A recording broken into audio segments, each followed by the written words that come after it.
नमस्कार, मी डॉक्टर पायल. सेहत का सफर या आपल्या यूट्यूब चॅनलवर पुन्हा एकदा सगळ्यांचं हार्दिक स्वागत करत आहे.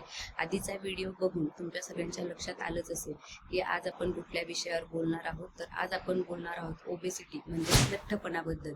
आजच्या या व्हिडिओमध्ये आपण जाणून घेऊया ओबेसिटीची कारणे काय काय असतात, ओबेसिटी म्हणजे काय, ओबेसिटीमुळे शरीराला काय काय धोके उद्भवू शकतात आणि ओबेसिटी टाळण्यासाठी काय काय आपण सोपे उपाय करू शकतो. तर चला आपला व्हिडिओ आपण सुरू करूया.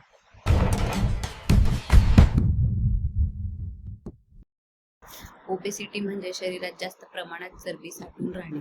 जेव्हा एखाद्या व्यक्तीचा BMI म्हणजेच बॉडी मास इंडेक्स हा 30 पेक्षा जास्त असतो तेव्हा त्या व्यक्तीला आपण ओबेज मानतो.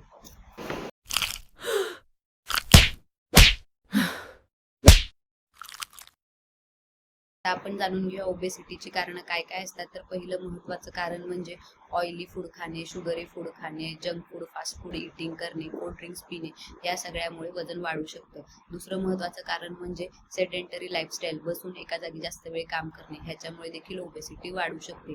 आजकाल स्ट्रेस इटिंग नावाचा एक प्रकार अस्तित्वात आहे. स्ट्रेस इटिंग म्हणजे काय, मेंटल स्ट्रेस असेल किंवा स्ट्रेस जास्त असेल तेव्हा जास्त खाणे, जास्त स्ट्रेस इटिंगमुळे देखील ओबेसिटी वाढते.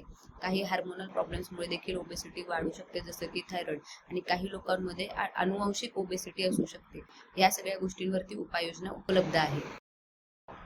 ओबेसिटीमुळे शरीराला काय काय धोके उद्भवू शकतात. तर ओबेसिटीमुळे डायबिटीज म्हणजे शुगर होऊ शकते, BP होऊ शकते, हृदयाचे प्रॉब्लेम उद्भवू शकतात. महिलांमध्ये PCOD सुद्धा होऊ शकतो, म्हणजे हार्मोनल प्रॉब्लेममुळे होतो PCOD. आणि काही लोकांमध्ये जॉईंट पेन होऊ शकतात, फॅटी लिव्हर होऊ शकतात. हे सगळे प्रॉब्लेम्स ओबेसिटीमुळे उद्भवू शकतात. आता ह्याच्यावर आपण उपाययोजना काय काय करू शकतो ह्याबद्दल बोलूया. ह्याच्यामध्ये आपल्याला आपल्या डाएटमध्ये आणि लाईफस्टाईलमध्ये चेंजेस करणं खूप महत्त्वाचं आहे. आता आपण जाणून घेऊया डाएटमध्ये काय काय चेंजेस करायचं. तर पहिलं महत्त्वाचं म्हणजे oily, junk food, fast food, cold drinks घेणं बंद करावं. घरातलं अन्न खावं, घरात शिजवलेलं चांगलं ताजं अन्न खावं. आणि त्यामध्ये आणि काय करावं, पालेभाज्यांचं सेवन जास्त करावं. कडधान्य खाल्लं तरी चालेल. आणि फ्रेश फ्रूट्स, व्हेजिटेबल्स खावे, पण बाहेरचं जंक फूड अजिबात खाऊ नये. दुसरं म्हणजे स्ट्रेस जास्त घेऊ नये. स्ट्रेस जास्त घेतला की स्ट्रेस इटिंग होणार. सो रिलॅक्स राहण्याचा प्रयत्न करावा. यासाठी तुम्ही लाईफस्टाईलमध्ये काय करू शकता, तुम्ही साधारण 30 मिनिटं तरी व्यायाम करायला हवा. व्यायाम 30 मिनिटं कसला करावा, तर तुम्ही वर्कआउट कुठलंही करू शकता, झुंबा करू शकता, योगा करू शकता, किंवा तुम्ही जिमही जॉईन होऊ शकता. त्याच्यामुळे काय होणार, एकतर वेट लॉस सुद्धा होईल आणि स्ट्रेस सुद्धा कमी होईल. ह्या दोन्ही गोष्टींना वर्कआउटचा तुम्हाला बेनिफिट मिळेल. हार्मोनल प्रॉब्लेम्समुळे झालं असेल जसं की थायरॉइड, त्याच्यासाठी तुम्हाला योग्य प्रकारे डॉक्टरकडे जाऊन ट्रीटमेंट घेणं अत्यंत महत्त्वाचं आहे. एका जागी बसून जास्त वेळ काम करणं टाळावं. आणि तसं ऑफिस वर्क असेल तर झुंबा वर्कआउट सेशन्स घेऊन ते बॉडी बॅलन्स बरोबर करावा.